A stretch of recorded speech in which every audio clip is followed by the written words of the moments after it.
Hello दोस्तों, आपका स्वागत है आपके अपने यूट्यूब चैनल हर्ष केमिस्ट्री पॉइंट में। जैसा कि मैंने आपको पहले टॉपिक में बताया था कि रिजोनेंस किसे कहते हैं, उसी अंतराल में आज हमारा अगला टॉपिक है हाइपर कॉन्जुगेशन। तो सबसे पहले मैं आपको बता दूं, मैंने आपको रिजोनेंस में बताया था कि delocalisation of pi electron is called resonance. मतलब पाई इलेक्ट्रॉनों का डिलोकेलाइजेशन होना, पाई इलेक्ट्रॉनों का रोटेशन होना हमारा रिजोनेंस कहलाता है। पर हाइपर कॉन्जुगेशन में रिजोनेंस की अपेक्षा थोड़ा सा अंतर ही रहता है।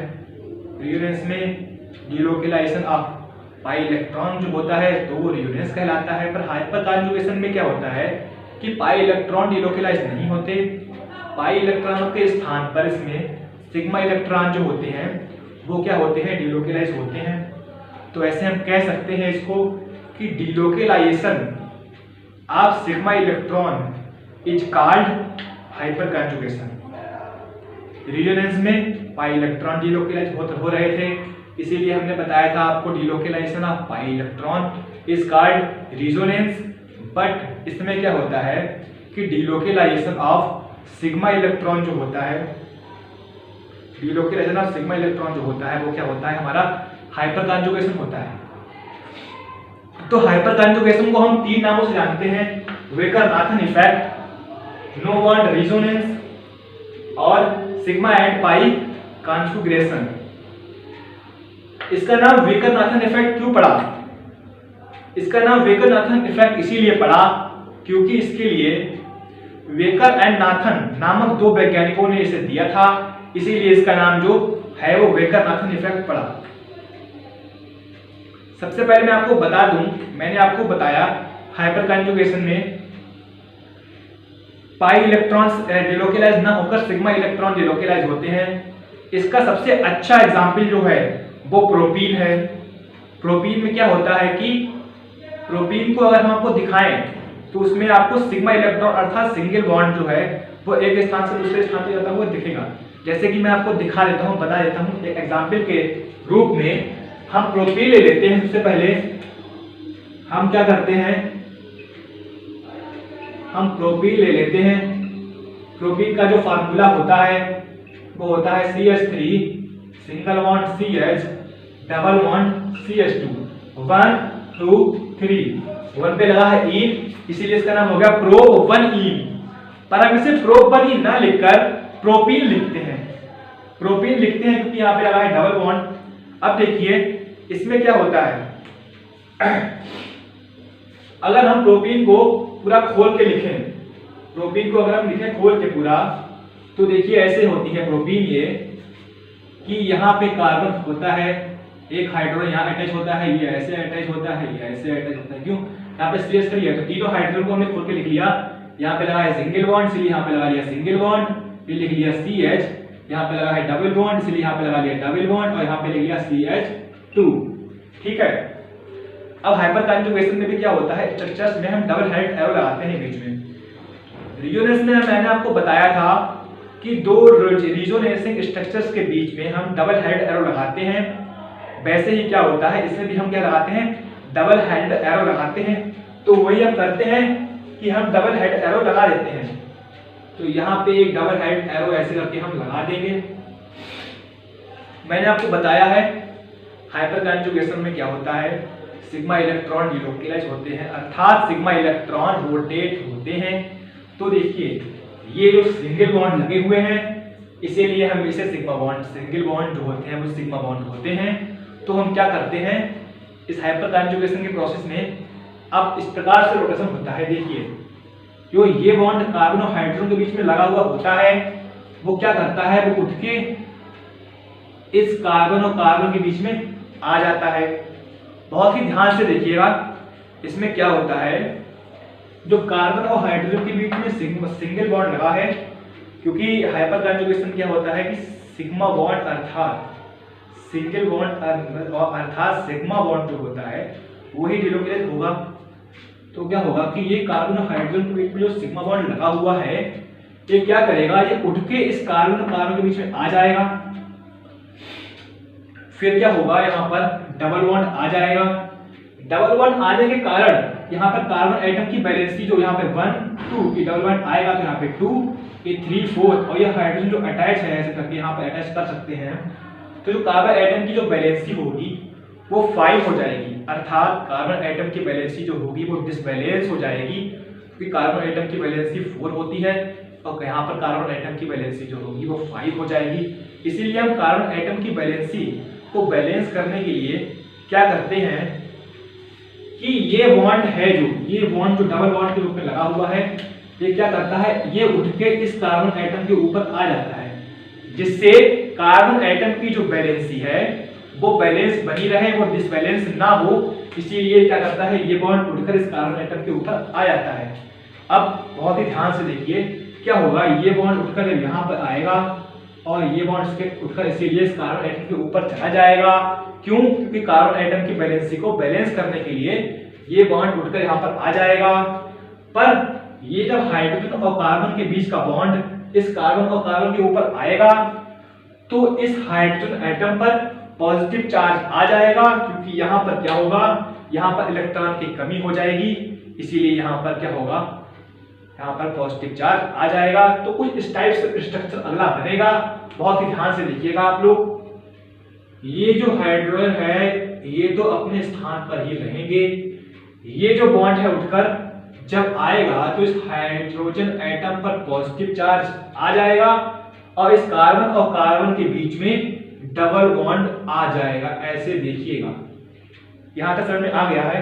इसके बाद क्या होता है, इसके बाद क्या होता है, कार्बन एटम की वैलेंसी हो जाती है इसकी डिसबैलेंस, इसीलिए डबल बॉन्ड से एक बॉन्ड उठेगा और इस कार्बन एटम के ऊपर आ जाएगा।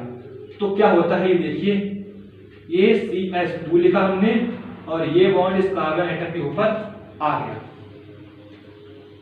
यहां तक आप लोगों को समझ में आया।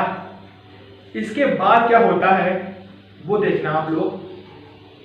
ये हाइड्रोजन एटम का जो बॉन्ड है वो यहां पर आ गया।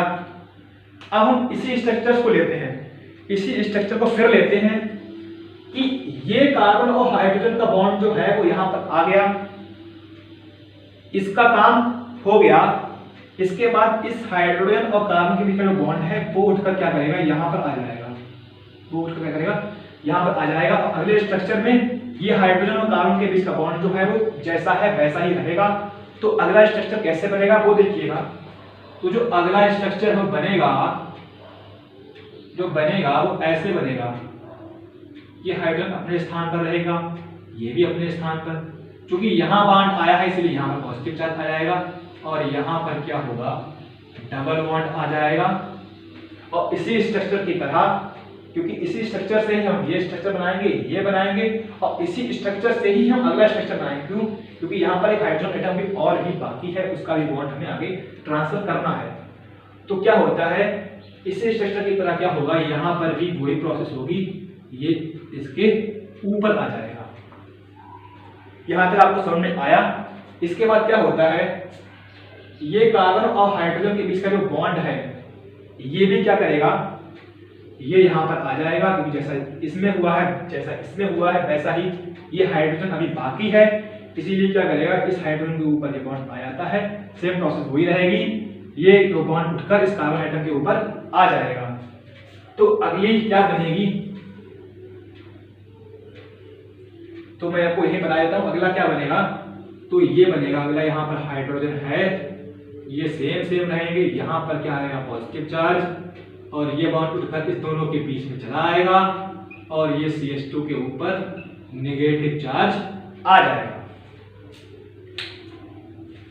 तो देखिए प्रोपीन में क्या होता है, प्रोपीन में केवल सिंगल जो बॉन्ड हैं वही ट्रांसफर हो रहे हैं, उनका ही डिलोकेलाइजेशन हो रहा है। देखिए यहाँ से यहाँ पर आ गया, सेकेंड स्ट्रक्चर में यहाँ से यहाँ पर आ गया, थर्ड स्ट्रक्चर में यहाँ से यहाँ पर बॉन्ड आ गया, यहाँ पर आ गया। तो मतलब क्या देखा हमने ये देखा है इन सब स्ट्रक्चर्स में कि केवल सिंगल बॉन्ड का ही ट्रांसफर हो रहा है, सिंगल बॉन्ड का ही यहाँ से ट्रांसफर हो रहा है।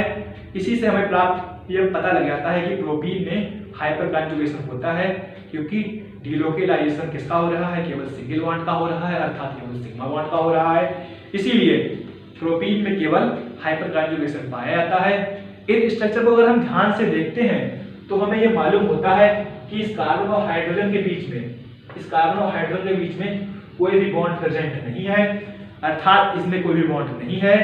इसलिए हमें इससे इस स्ट्रक्चर्स को देखने से ज्ञात हो जाता है कि इनके बीच में कोई भी बॉन्ड प्रेजेंट ना होने के कारण इसका नाम जो है वो नो बॉन्ड रेजोनेंस भी हो सकता है, क्योंकि कार्बन और हाइड्रोजन के बीच में कोई भी बॉन्ड प्रेजेंट नहीं है, इसीलिए इसका नाम हम नो बॉन्ड रेजोनेंस भी कह सकते हैं। इसका नाम सिग्मा एंड पाई कॉन्फ़िगरेशन इसीलिए है, क्योंकि यहाँ पे देखिए आप, ये कार्बन और हाइड्रोजन के बीच में जो बॉन्ड है सिंगल बॉन्ड, जो कार्बन और हाइड्रोजन के बीच में सिंगल बॉन्ड प्रेजेंट है, वो सिंगल बॉन्ड जो होगा अर्थात सिग्मा बॉन्ड है, वो सिग्मा बॉन्ड यहाँ पर ट्रांसफर होने के बाद, ये सिग्मा बॉन्ड यहाँ पर ट्रांसफर होने के बाद, यहाँ पे ये देखिए, यहाँ पर ये देखिए, यहाँ पर ये देखिए, जो सिग्मा बॉन्ड है वो इन स्ट्रक्चर्स में देखिए ट्रांसफर होने के बाद जो सिग्मा बॉन्ड है वो पाई बॉन्ड में चेंज हो जाता है। क्यों? क्योंकि यहाँ पर ये सिंगल बॉन्ड है अर्थात सिग्मा बॉन्ड है, पर ये यहाँ पर ये ट्रांसफर हो जाता है इन स्ट्रक्चर्स में, तो ये क्या बन जाता है पाई बॉन्ड। यहाँ पर ये देखिए सिग्मा बॉन्ड ट्रांसफर हो गया, पाई बॉन्ड बन गया, यहाँ पर भी पाई बॉन्ड बन गया, यहाँ पर भी पाई बॉन्ड बन गया, इसीलिए इसका नाम जो है वो सिग्मा एंड पाई कॉन्फ़िगरेशन होता है। इसका नाम नो बॉन्ड रेजोनेंस इसीलिए होता है, जैसा कि मैं आपको बता चुका हूँ, और वॉकर-नाथन इफेक्ट इसीलिए होता है क्योंकि इसकी खोज जो है वॉकर एंड नाथन नामक दो वैज्ञानिकों ने की थी, इसीलिए इसका जो नाम है वो वॉकर एंड नाथन इफेक्ट पड़ा। यहाँ तक आप लोगों को पूरा समझ में आया। इसके बाद हम बात कर लेते हैं इसकी एप्लीकेशंस के बारे में। इसके बाद हम बात कर लेते हैं इसकी एप्लीकेशंस के बारे में कि क्या इसकी एप्लीकेशंस होती हैं।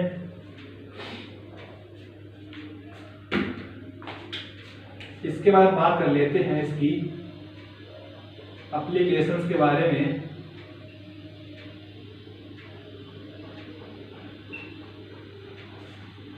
तो इसकी एप्लीकेशंस के बारे में सबसे पहला पॉइंट यही है कि पहला पॉइंट इसका ये है कि किसी भी मॉलिक्यूल की स्टेबिलिटी को, कोई भी मॉलिक्यूल की स्टेबिलिटी को हम हाइपर कॉन्जुगेशन के द्वारा बता सकते हैं, ज्ञात कर सकते हैं।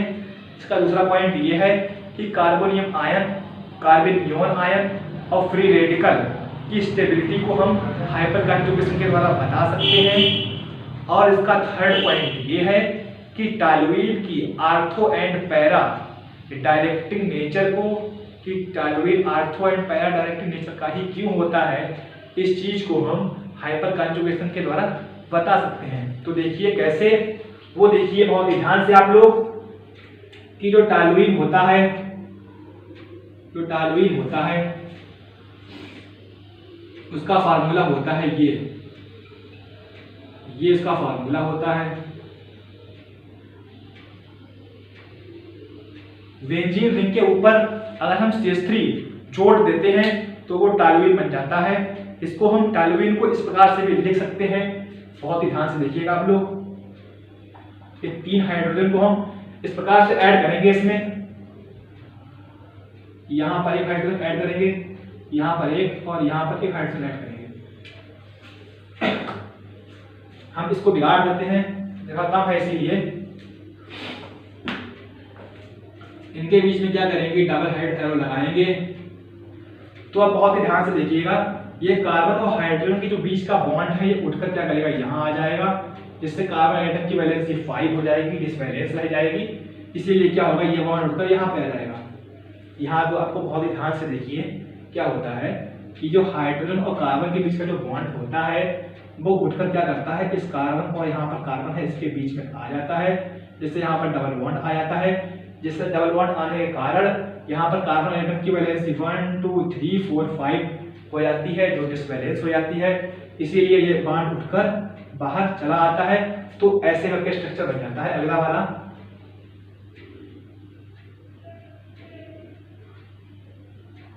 तो अगला वाला स्ट्रक्चर ऐसे बन जाता है। यहाँ पर हाइड्रोजन एटम के ऊपर पॉजिटिव चार्ज आ जाएगा। क्यों आ जाएगा पॉजिटिव चार्ज? क्योंकि हाइड्रोजन और कार्बन के बीच का जो बॉन्ड था वो यहाँ से ट्रांसफर हो गया है, यहाँ तक आ गया है।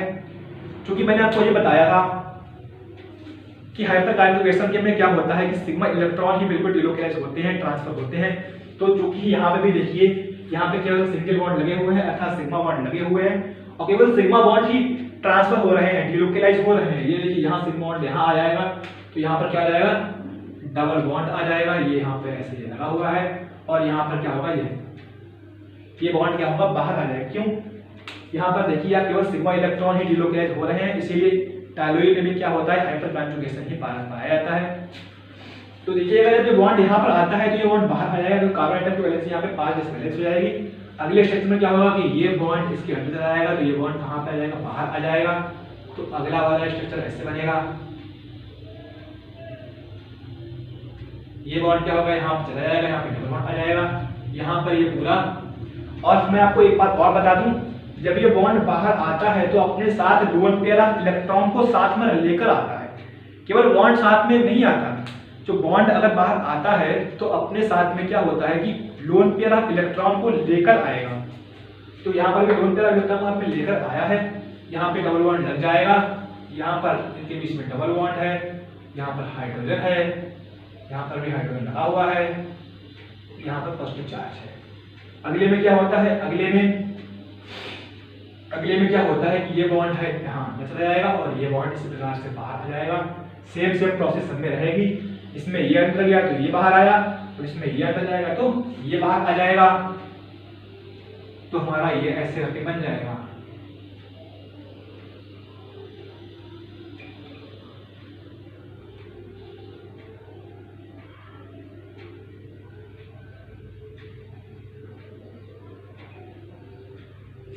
तो हमारा ये ऐसे करके बन जाएगा। तो टॉलुइन में केवल सिंगल बॉन्ड अर्थात सिग्मा बॉन्ड का ही ट्रांसफर हो रहा है, रोटेशन हो रहा है, इसीलिए टॉलुइन में हाइपर कॉन्जुगेशन की जो फिनोमेना होती है पाई जाती है। क्योंकि हम ये मैंने आपको पहले बताया था कि टॉलुइन की ortho and para directory nature को हम हाइपर कॉन्जुगेशन के द्वारा निकाल सकते हैं। तो यहाँ पर आप देखिए, ये आर्थो पोजीशन होती है, ये पैरा पोजीशन होती है, ये बीटा पोजीशन होती है। ये सॉरी ये आर्थो होती है, ये बीटा होती है, ये पैरा होती है। ये आर्थो होती है, ये बीटा होती है, ये पैरा होती है। यहाँ पर ये आर्थो, ये बीटा और ये पैरा। तो इस प्रकार से देखिए, ये आर्थो पोजीशन पर इलेक्ट्रॉनों की अधिकता है, ज्यादा है यहाँ पर इलेक्ट्रॉन, ये आर्थो पोजीशन होती है। यहाँ पर पैरा पोजीशन पर इलेक्ट्रॉनों की ज्यादा है, अधिकता है। और इसी प्रकार से यहाँ पर भी आर्थो की पोजीशन पर इलेक्ट्रॉनों की अधिकता है, इलेक्ट्रॉन ज्यादा है। क्योंकि हम ये जानते हैं कि इलेक्ट्रॉनों की अधिकता जहां पर होती है वहां पर ही इलेक्ट्रोफाइल का अटैक होता है। इलेक्ट्रोफाइल क्या होता है, इलेक्ट्रोफाइल वो होते हैं जिनके पास इलेक्ट्रॉनों की कमी होती है। अब जैसे हम आपको एक बात बताएं, जिसके पास धन की कमी होगी तो वो उस इंसान के पास जाएगा जिसके पास धन की अधिकता है, या वो उस इंसान के पास जाएगा जिसके पास धन की कमी है। जाहिर सी बात है, जिसके पास रुपए की कमी है तो वो सबसे पहले उससे ही मदद मांगेगा जिसके पास पैसे अच्छे होंगे, मतलब पैसे ज्यादा होंगे। ऐसा तो है नहीं कि उस इंसान के पास जाएगा जिसके पास रुपए कम है, उसे रुपए चाहिए हैं तो वो कहाँ जाएगा, जिसके पास रुपए ज्यादा हैं। इलेक्ट्रोफाइल भी ऐसा ही होता है। इलेक्ट्रोफाइल क्या करता है, इलेक्ट्रोफाइल के पास इलेक्ट्रॉनों की क्या होती है, कमी होती है, डिफिशियंसी होती है। इसीलिए इलेक्ट्रोफाइल कहां पर अटैक करता है, जहां पर इलेक्ट्रॉनों की अधिकता रहती है। क्योंकि देखिए यहाँ पर आर्थो पैरा पोजीशन पर इलेक्ट्रॉनों की ज्यादा है, मतलब यहाँ पर इलेक्ट्रॉनों की अधिकता है। इसीलिए इलेक्ट्रोफाइल क्या करता है, आर्थो एंड पैरा पोजीशन पर अटैक करता है। आर्थो एंड पैरा पर ही पोजीशन पर अटैक करने के कारण हम कह सकते हैं कि जो टॉलुइन होता है वो ortho and para directory nature का होता है। और इसको हम हाइपर कॉन्जुगेशन के आधार पर ज्ञात कर सकते हैं कि जो टॉलुइन होता है वो ortho and para directory nature का ही होता है। क्योंकि क्योंकि यहाँ पर आर्थो एंड पैरा पोजीशन पर इलेक्ट्रॉनों की अधिकता होती है, इसीलिए इलेक्ट्रोफाइल का अटैक जो होगा वो आर्थो एंड पैरा पोजीशन पर ही होगा। इसीलिए क्या होगा कि जो टॉलुइन होता है वो ortho and para directory nature का होता है। इसको हम हाइपर कॉन्जुगेशन के आधार पर निकाल सकते हैं। हमारा आज का टॉपिक यहीं पर खत्म होता है दोस्तों। मैं आशा करता हूं आपको आज का यह टॉपिक पूर्ण समझ में आया होगा। इस टाइम जो मौका चल रहा है वो लॉकडाउन का चल रहा है। मैं यही आशा करूंगा आप लोग अपने घरों में होंगे, सेफ होंगे, सुरक्षित होंगे। आप लोग अपने घरों में ही रहें, सुरक्षित रहें, सेफ रहें। इसी की आशा के साथ आज के टॉपिक का यहीं पर मैं एंड करता हूं। मिलते हैं आपसे हम अगली वीडियो में। इससे के साथ हमारा चैनल सब्सक्राइब करें, हर्ष केमिस्ट्री पॉइंट। धन्यवाद।